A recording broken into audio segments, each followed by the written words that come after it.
میں اپنی طرف سے اپنی پوری جماعت کی طرف سے حضرت کا شکریہ ادا کرتا ہوں کہ حضرت نے ہماری دعوت کو قبول کیا، تشریف لائے۔ اللہ تعالیٰ ان کا آنا قبول و منظور فرمائے۔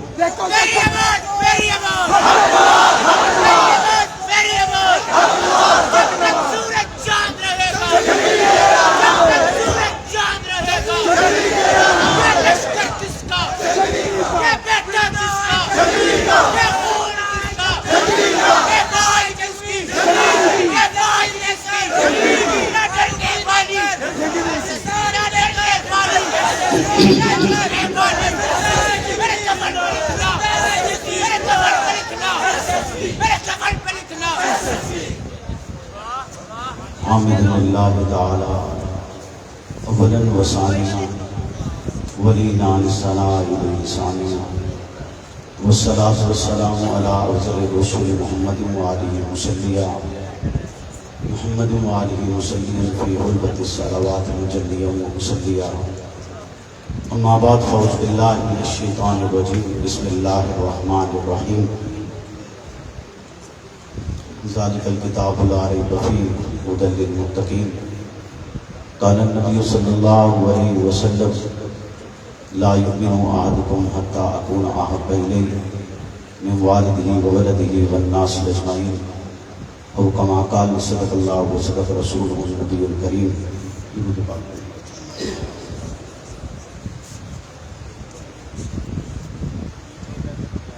اللہم صلی علی محمد معدن الجود والکرم منبع الحلم والحکم وآلہ وسلم۔ اللہم صلی علی محمد وعلی آل محمد۔ اللہم صلی علی محمد وعلی آل محمد۔ اللہم صلی علی محمد وعلی آل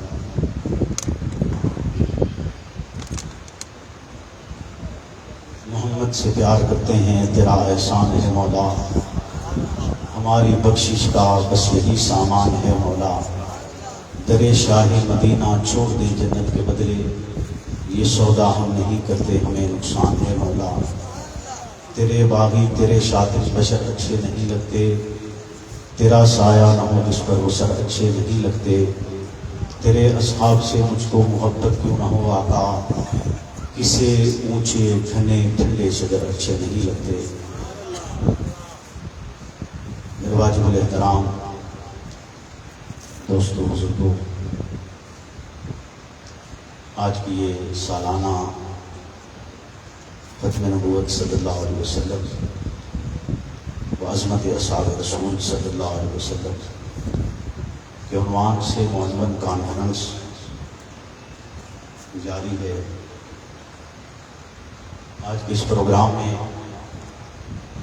حضرت پیر عبدالوحید صاحب دامت برکاتہ عالیہ خلوص دعوت پر حاضری کا شرف حاصل ہوا ہے۔ صدر محفل حضرت پیر عبدالرؤوف صاحب دامت برکاتہ عالیہ اور دیگر معززین علماء کرام، محترم غلام یاسین صاحب اور دیگر تمام احباب، بچوں کے تقریباً صبح کا ہو چکا ہے اور رات مکمل بیت چکی ہے، اور آپ پوری دل جمی کے ساتھ پوری توجہ سے اس کانفرنس میں موجود بھی ہیں اور اپنی موجودگی کا احساس بھی وقتاً فوقتاً دلا رہے ہیں۔ چونکہ مذہبی اجتماع ایک خاص نوعیت کے ساتھ منعقد ہوتا ہے اور جس کا خالصتاً مقصد رضائے الہی ہے، اور آپ یہاں پر یقیناً ثواب کی نیت سے تشریف لائے ہیں،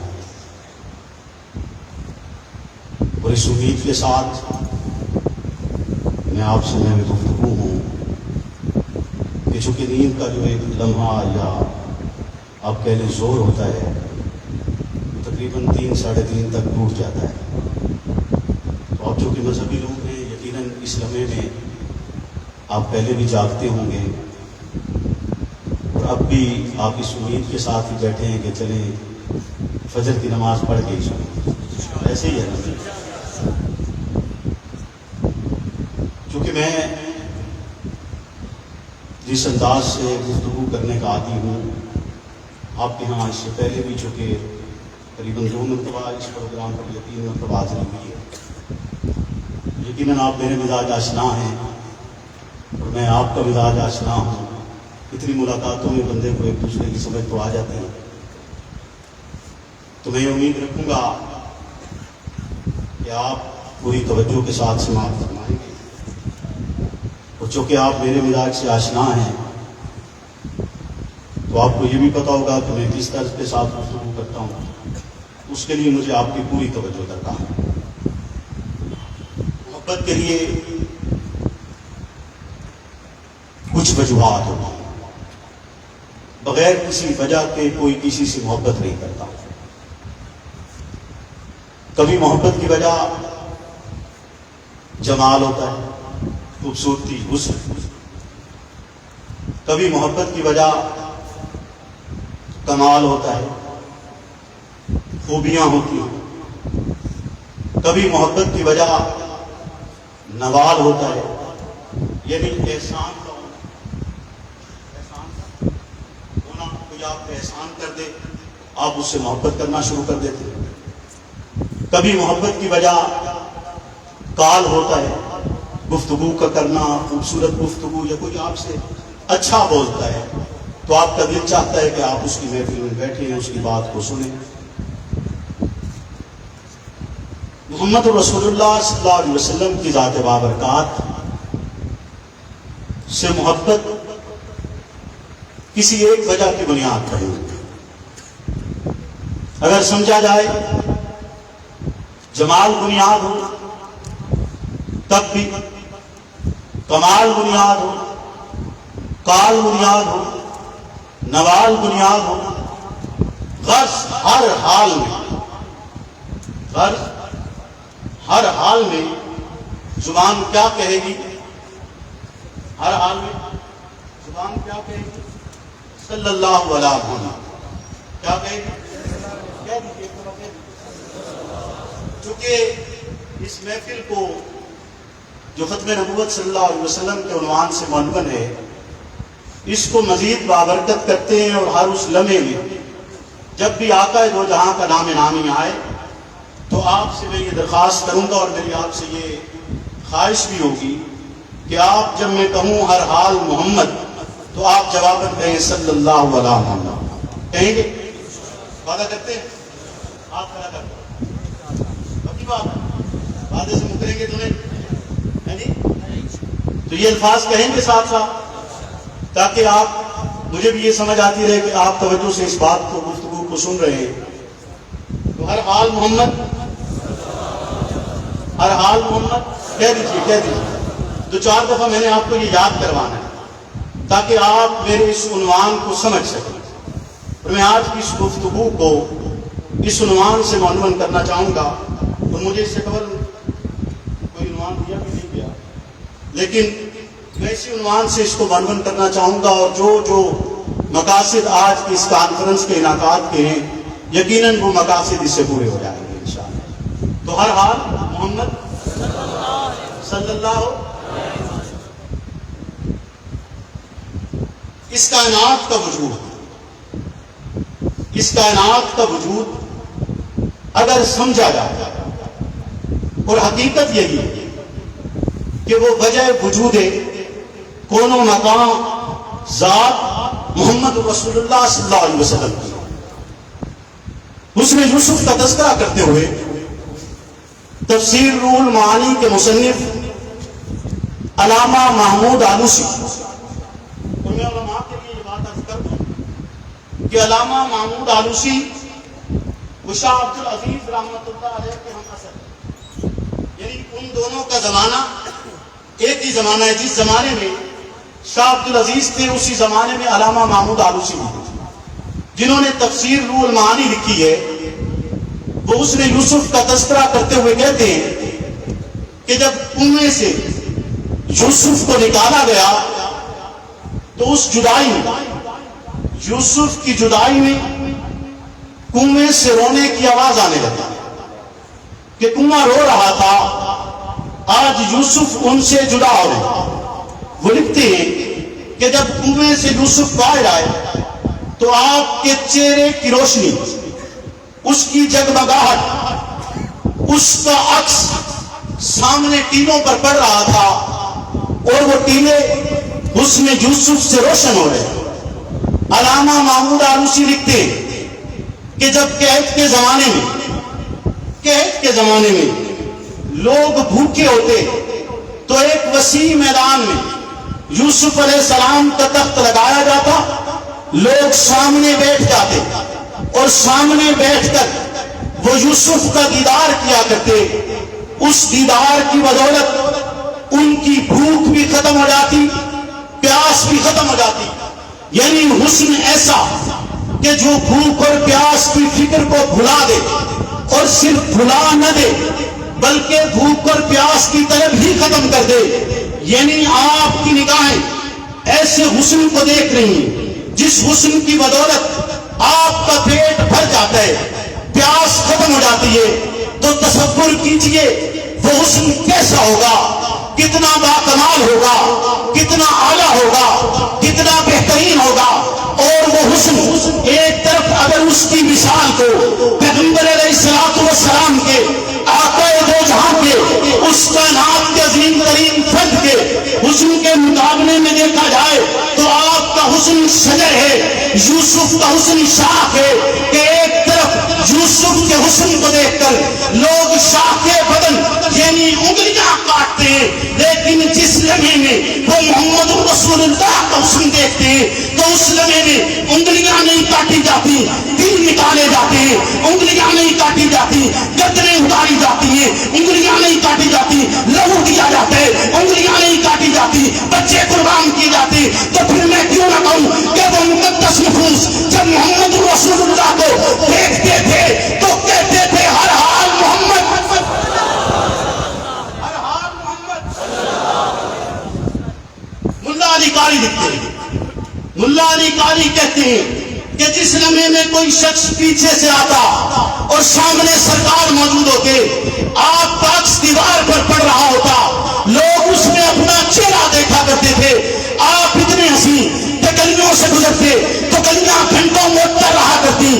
آپ اتنے اعلیٰ، اتنے خوبصورت، اتنے بے مثال، اور بچپن سے لے کر آپ کے جوانی تک، پیدائش سے لے کر آپ کے اس دنیا سے جانے تک اور پھر قیامت تک، اور اس لمحے سے جب سے آپ آئے اس سے پہلے آدم تک کوئی بشر ایسا نہیں آیا جو اتنا مکمل ہو جتنے مکمل محمد ہیں، کوئی اتنا اعلیٰ ہو جتنے اعلیٰ محمد ہیں، کوئی اتنا عظیم ہو جتنے عظیم محمد ہیں، کوئی اتنا بہترین ہو جتنے بہترین محمد ہیں. اگر میں کہوں آپ سمجھتے ہیں انسانیت کی معراج کو محمد کہا جاتا ہے، محمد کا یہ معراج پر ہونا بھی ختم نبوت ہے، تو پھر کیوں نہ کہا جائے ہر حال محمد.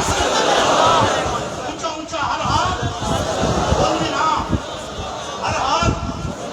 آپ سوتے اگر کسی لمحے بچپن میں دائی حلیمہ کہتی ہے کہ اگر آپ برہنہ ہو جاتے تو رونا شروع کر دیں، اور کہتی ہے اگر مجھے تھوڑی دیر ہو جاتی تو غیب سے کوئی ہاتھ آ کر آپ پر پردہ کر دیا کرتا.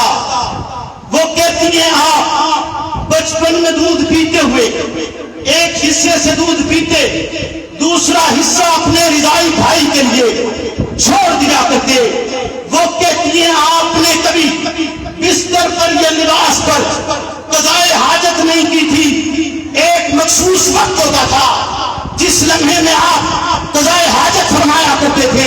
وہ کہتی ہیں کہ جس لمحے میں پیغمبر صبح کو جاگتے، محمد کی آنکھ کھلتی تو آنکھیں روشن ہوتی، چہرہ دھلا ہوا ہوتا. ایسا چہرہ نہیں جو افسردہ ہو، ایسا چہرہ نہیں جو تھکا ہوا ہو، ایسا چہرہ نہیں جس پہ پریشانی ہو.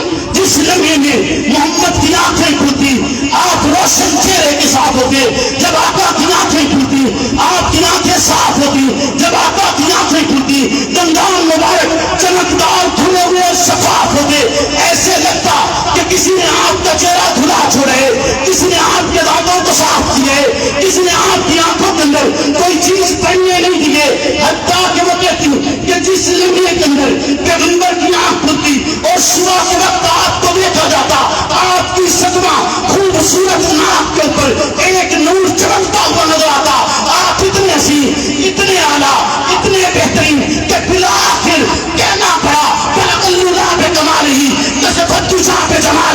مسنت جنتی و خصالی صلو علیہ وآلہ، تو کہہ دیجئے نا ہر حال محمد،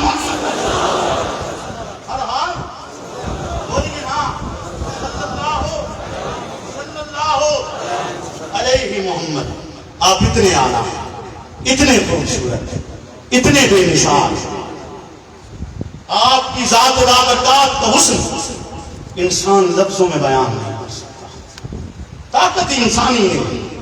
حضرت عبداللہ ابن عباس فرماتے ہیں کہ وہ ام المؤمنین میں سے کسی کے پاس گئے، ام المؤمنین میں سے کسی کے پاس گئے، جہاں تک علماء نے لکھا کہ چونکہ ام المؤمنین میں حضرت میمونہ آپ کی خالہ تھا، تو آپ انہیں کے پاس گئے اور جا کر عرض کی کہ مجھے آقا کی کوئی چیز دکھلائی، اگر آپ کے پاس کوئی چیز ہے تو مجھے بولیے نا، مجھے دکھلائی۔ تو حضرت میمونہ نے ایک غلاف میں سے آئینہ نکال کر دیا، آئینہ نکال کر دیا کہ یہ میرے پاس وہ امانت ہے جس کو دیکھ کر آپ چہرہ انور سوارا کرتے ہیں۔ آئینہ دیا کہ یہ آقا کا آئینہ۔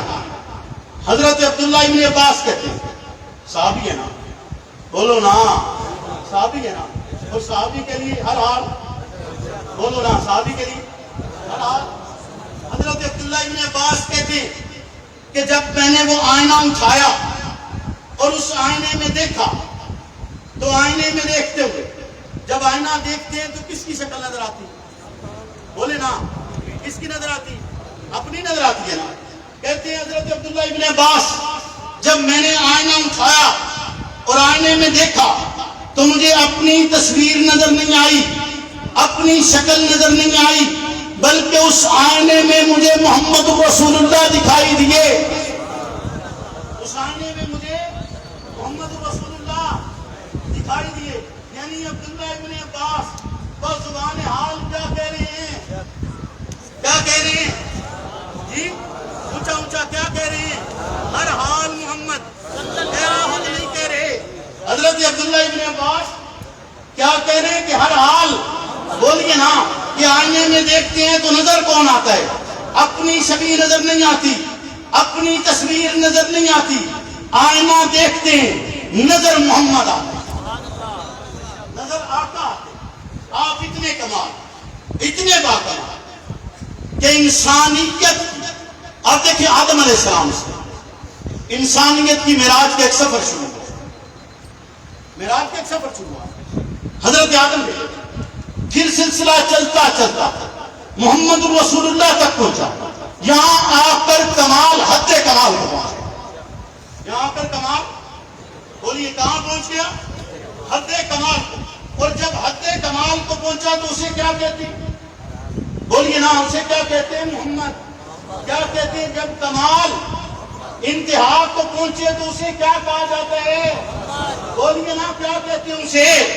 حضرت ابو طلحہ انصاری پیغمبر کی بارگاہ میں حاضر ہوئے، آ کر بیٹھتے، آپ کی پیٹھ مبارک پر بوسہ دیتے، پھر آپ کے بازوؤں پر بوسہ دیتے، پھر آپ کے ہاتھ مبارک پر بوسہ دیتے، پھر آپ کی پیشانی پر بوسہ دیتے، پھر آپ کے قدموں پر بوسہ دیتے۔ آقا کہتے ہیں کہ ابو طلحہ، آپ کو مجھ سے اتنی محبت ہے کہ آپ محبت کا اس طرح اظہار کر رہے ہیں، کبھی آپ پیٹھ پر بوسہ دے رہے ہیں، کبھی آپ ہاتھوں کو چوم رہے ہیں، کبھی آپ پیشانی پر بوسہ دیتے، کبھی آپ قدموں پر بوسہ دیتے۔ ابو طلحہ جواباً کہتے، اللہ کے نبی، مجھے آپ سے بھی انتہا محبت ہے، اللہ کے نبی، میں آپ پر سب کچھ نچھاور کر سکتا ہوں۔ آقا کہتے ہیں کہ اگر تجھے مجھ سے اتنی محبت ہے تو ابو طلحہ جا اور جا کر اپنے باپ یا ماں میں سے کسی کا سر لے کر آ۔ ابو طلحہ انصاری تلوار نکالتا ہے اور زبان حال کہتا ہوا جاتا ہے، ہر حال محمد، ہر حال محمد۔ ابو طلحہ جا رہے ہیں کہ ماں اور باپ میں سے کسی کا سر لا کر پیغمبر کے قدموں میں رکھوں گا۔ آج میری محبت کا امتحان ہے، آج میرے عشق کا تقاضا ہے۔ پیغمبر کے حسن نے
علامہ محمود آلوسی ایک اور بات کہتے ہیں کہ ابو طالب سے روایت کرتے ہیں حضرت خواجہ عبد المطلب جب اس دنیا سے رخصت ہو، آپ کی عمر اس وقت قریباً 8 سال، ان کی وفات کے بعد آپ کے سرپرست کے طور پر جس کا نام آتا ہے وہ کون ہے؟ جی اونچا اونچا اونچا اور اونچا اور اونچا اونچا اونچا اونچا سب کیا نام آتا ہے؟ جی کیا نام آتا ہے؟ ایک دفعہ اور بتا دینا اصل نہیں کرنا جی کیا نام آتا ہے؟ آپ متفق ہیں جی؟ حضرت عبد المطلب کی وفات کے بعد آپ کا سرپرست حضرت زبیر بن عبد المطلب کو بنایا گیا، حضرت زبیر بن عبد المطلب کو بنایا گیا۔ صاحب سربت بھی اپنے بھتیجے سے محبت بھی رکھتے ہیں، اور محبت اتنی کہ بازوؤں میں اٹھا کر لوری بھی دیتے، بازوؤں میں اٹھا کر لوری بھی دیتے، محبت اتنی کہ ہر لمحے کہتے ہیں کہ میرے محمد کا خیال کیجئے گا، یہ میرے عبداللہ کا لخت جگر ہے۔ حضرت عبد المطلب کے سب سے بڑے بیٹے ان کا نام زبیر ہے، جو حضرت عبد المطلب کی وفات کے بعد قبیلہ بنو ہاشم کے سربراہ بن گئے، اور سربراہ کے ذمہ یہ تمام تر لوازمات ہوا کرتے تھے کہ وہ اپنے قبیلے کی پرورش کا خیال رکھیں، اپنے قبیلے کی تربیت کا خیال رکھیں، اپنے قبیلے کے افراد کا خیال رکھیں۔ ممکن نہیں ہے کہ ایسے عالم میں جب خواجہ عبد المطلب اپنے بھتیجے سے بے پناہ محبت کرتے ہو، حضرت اپنے پوتے سے بے پناہ محبت کرتے ہو، اور حضرت زبیر بھی اپنے بھتیجے سے بے انتہا محبت کرتے ہوں، ایسے عالم میں کہ جب حضرت زبیر صاحب ثروت بھی ہوں، کیسے ممکن ہے کہ حضرت ابو طالب جو اس لمحے میں صاحب ثروت بھی نہیں تھے، وہ ان دنوں میں خوشبو کا کام کیا کرتے تھے یا غلے کی خرید و فروخت کا کام کرتے تھے، تجارت کے لیے جا نہیں سکتے تھے۔ کیوں نہیں جا سکتے تھے؟ کہ انہیں ایک پیدائشی معذوری تھی، وہ ایک ٹانگ سے معذور تھے، اس لیے وہ تجارت کے لیے جا نہیں سکتے تھے، تو اتنے صاحب ثروت نہیں تھے۔ ممکن نہیں ہے کہ خواجہ عبد المطلب جیسا شخص جو جب بیت اللہ کے اندر آئے اور اپنے لیے بچھائی گئی جگہ پر جب محمد جا کر بیٹھ جائیں تو لوگوں کو کہے کہ بنو ہاشم ہو یا قریش ہو، کوئی فرد ایسا نہیں تھا جو عبد المطلب کی بنائی ہوئی جگہ پر آ کر بیٹھتا۔ احترام کے طور پر سب اس کے گرد بیٹھا کرتے تھے، سوائے محمد رسول اللہ کے آپ تنہا ایسے تھے جو اس جگہ پر بیٹھتے تھے جہاں عبد المطلب بیٹھا کرتے تھے، اور آپ منع کرتے کہ میرے اس بچے کو کوئی کچھ نہ کہا کرے، اسے اٹھایا نہ کہا کرے، اسے یہیں بیٹھے رہنے دیا کرے۔ کیسے ممکن ہے کہ وہ وصیت کرتے ہوئے حضرت زبیر کو نہ لے کر گئے ہوں، حضرت ابو طالب کو لے کر گئے ہوں؟ لیکن زندگی کا ایک لمحہ ہے، حضرت زبیر تقریباً جب آپ 25 سال کے ہوئے، تقریباً کی بات کر رہا ہوں، اس وقت اس دنیا سے رخصت ہوتے ہیں، کیونکہ حلف الفضول کے موقع پر حضرت زبیر موجود ہیں۔ حلف الفضول پر جن 4 قبائل کے ساتھ مل کر وہ ظالموں کے خلاف معاہدہ کیا گیا، اس معاہدے کو کروانے والے حضرت زبیر بن عبد المطلب ہیں۔ آپ نے پورا خیال رکھے، بلکہ یوں کہا جائے کہ حضرت ابو طالب کے تو حالات ایسے تھے کہ آپ کے بچوں میں سے ایک بچہ حضرت محمد رسول اللہ نے خود اپنے لیے دیا کہ میں اس کی پرورش کروں گا، آپ تمام بچوں کی پرورش نہیں کر سکتے۔ تقریباً 25 سال کے بعد جب آپ 25 سال کے قلیل جوان بن چکے ہیں، آپ تجارت کے لیے جاتے ہیں، اور یہ بھی یاد رکھیے گا حضرت ابو طالب کے ساتھ آپ کا تجارت کا کوئی سفر ثابت نہیں ہے۔ آپ حضرت ابو طالب کے ساتھ تجارت کے لیے نہیں گئے، کیونکہ حضرت ابو طالب کبھی تجارت کے لیے گئے ہی نہیں ہیں، آپ اس لیے ان کے ساتھ جانا آپ کا ثابت ہی نہیں ہے۔ رسالت پناہ کی زندگی اتنی بے مثال، اتنی بہترین، اتنی اعلیٰ، اتنی خوبصورت، اتنی بہترین کہ حضرت ابو طالب، جیسے میں نے آپ سے کہا، علامہ محمود آلوسی لکھتے ہیں اپنی تفسیر روح المعانی کا مصنف، یہ الفاظ بیان کرتے ہوئے کہتے ہیں کہ ابو طالب سے روایت ہے جس لمحے کے اندر ہم کھانا کھانے بیٹھتے سوائے محمد کے کوئی ایسا نہیں تھا جو الفاظ ادا کرتا۔ کیا الفاظ ادا کرتے ہوتے؟ کہتے ہیں جس لمحے میں سرکار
یہ تو تھی بات جمال کی،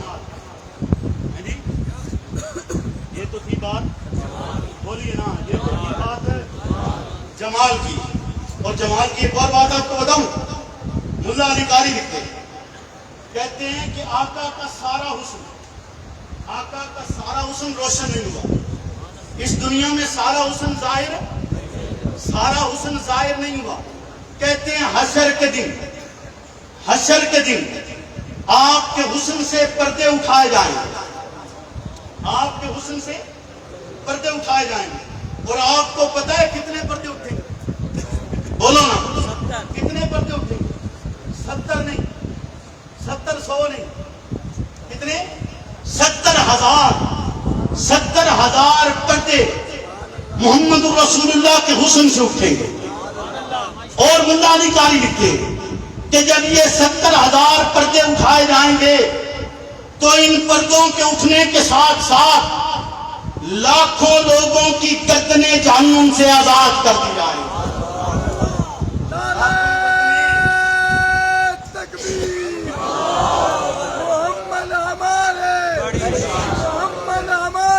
بولیے کچھ نہیں ہوتا، رات تو وہی ہے جو گزر گئی. اونچا سب بولیے.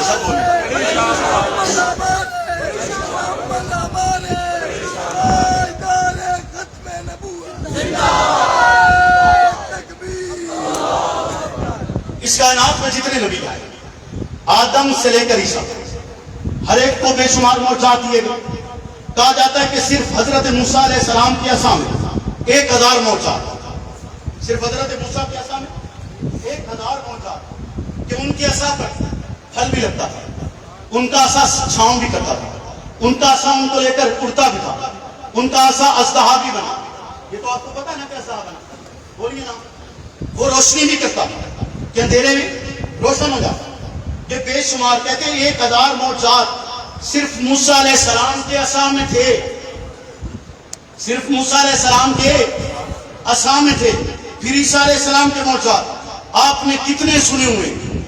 بولو نا، کتنے سنے ہوئے؟ بے شمار ہے نا. کہ اندھے بینا ہو گئے، کوڑی کے مرض والے شفا پا گئے، مردے زندہ ہو گئے. بولیے نا، بے شمار معجزات کے حامل. کہتے ہیں کہ عیسیٰ علیہ السلام سے لے کر آدم تک جتنے نبی آئے ان کو جتنے معجزات عطا کیے گئے ان سے زیادہ معجزات صرف محمد الرسول اللہ کو عطا کیے.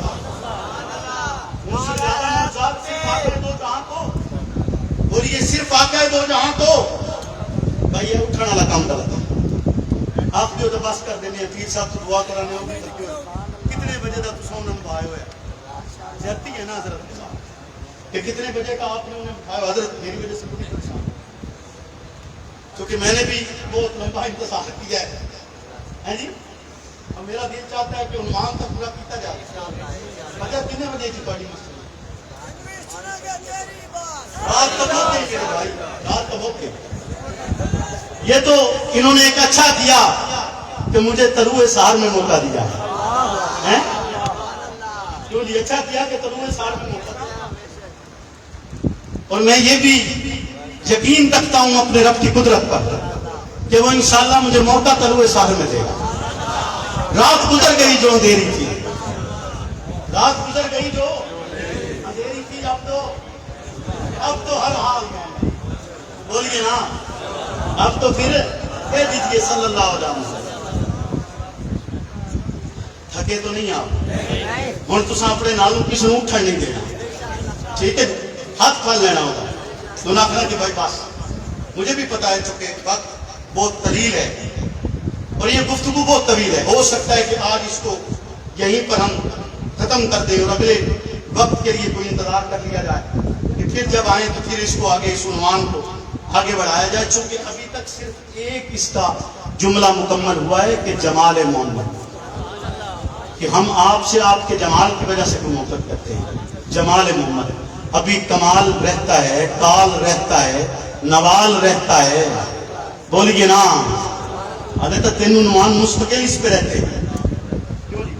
میں مختصر کرتے ہوئے چونکہ بات کا ایک اگلا حصہ آپ تک پہنچانا بہت ضروری ہے، جو ساتھ ساتھ میں ذکر بھی کر رہا ہوں، ساتھ ساتھ ذکر کر رہا ہوں. آپ کو سمجھ میں آ رہی ہے میری بات؟ بولیے نا. ایک روایت میں نے حضرت عبداللہ ابن عباس کی نقل کر کے وہ حصہ آپ کے سامنے رکھا ہے. دوسری روایت میں نے حضرت ابو طلحہ انصاری کی رکھ کے حصہ آپ کے سامنے. بولیے نا, حصہ آپ کے سامنے. اسی میں ایک روایت اور بیان کر دیتے. علامہ سیوطی لکھتے کہتے ہیں کہ حضرت فاروق اعظم پیغمبر سے سوال کیا کہ آقا ہم قبر میں بھی ایسے ہی ہوش میں ہوں گے جیسے دنیا میں؟ بولو نا, ہم قبر میں بھی ایسے ہی ہوش میں ہوں گے جیسے؟ اب دیکھ پیغمبر کا کمال, پیغمبر کی صحبت کا نتیجہ دے. فاروق اعظم ایسے نہیں بنا, وہ رسول اللہ کی محنت سے بنا.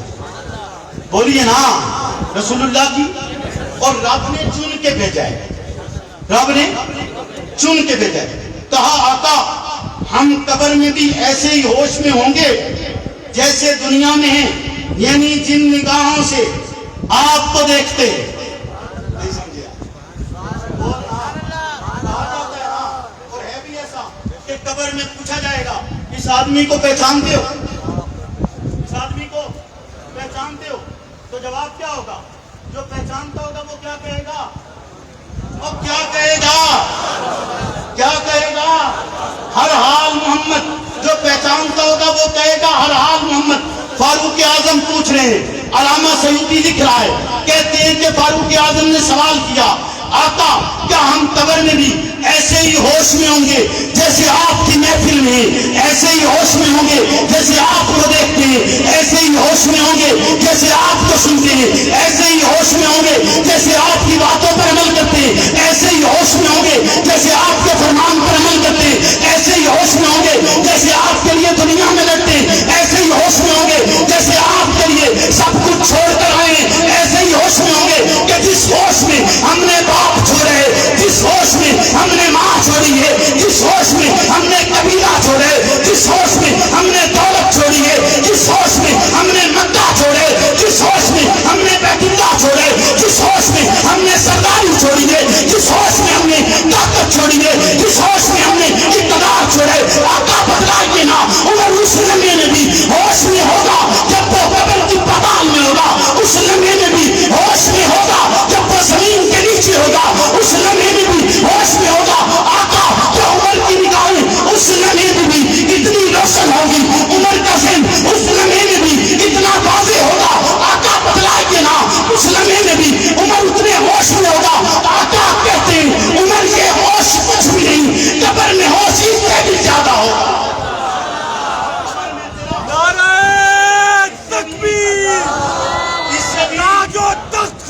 اس سے بھی زیادہ ہوگا. تو پھر عمر بن خطاب کہتے ہیں, پھر عمر بن خطاب کہتے ہیں کہ آقا اگر ہوش اس دنیا سے زیادہ ہوا, اس دنیا سے زیادہ ہوا تو پھر میں نمٹ لوں گا, پھر میں نمٹ لوں گا. یہ ہے پیغمبر کی صحبت کا اثر, کیونکہ عمر بھی تو وہی ہے جو کہتا ہے ہر حال محمد. بولیے نا, جو کہتا ہے ہر حال محمد. ایک دن سرکار دو عالم صلی اللہ علیہ وسلم آخری بات کرتے ہیں, بات ختم کرتے ہیں. بات تو بڑی طویل ہے لیکن آخری بات کر کے یہاں ختم کرتے ہیں. حضرت سعد بن عبادہ رضی اللہ تعالیٰ عنہ, ان کا مقام انصار میں ایسے ہی ہے جیسے حضرت ابو بکر کا مہاجرین میں تھا. بڑے سردار صاحب ہیں, اعلیٰ صاحب ہیں, بڑے صاحب. ایک دن سرکار آخرت کی منزلیں بیان کر رہے ہیں, آخرت کا ماحول بیان کر رہے ہیں, حشر کا میدان, اس میں ہونے والی سزائیں, جہنم کا منظر, آخرت کا منظر اتنا بیان کر رہے ہیں. صحابہ کی عادت یہ تھی کہ جب سرکار بولتے تو ان کی آواز نہیں نکلتی. عروہ قریش سے آیا اور آ کر صلح حدیبیہ میں مذاکرات کرتا ہے, لکھتا ہے.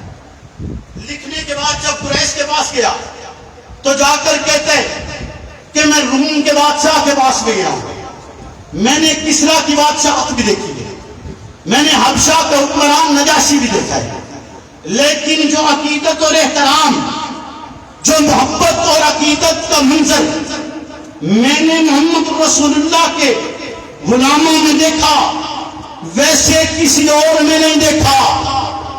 ویسے کسی اور میں بولیے نا, ویسے کسی اور میں.